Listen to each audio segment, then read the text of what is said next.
The given question says that in the structure of ClF3, the number of lone pairs of electrons on central atom Cl is.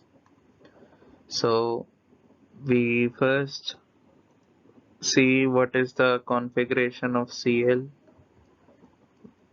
which is neon,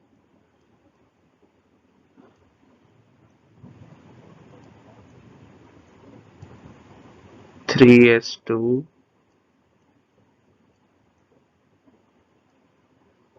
3p5,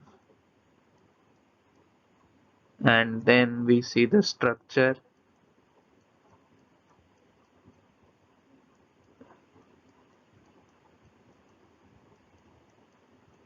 And now we see that it has two pairs left, which are the lone pairs.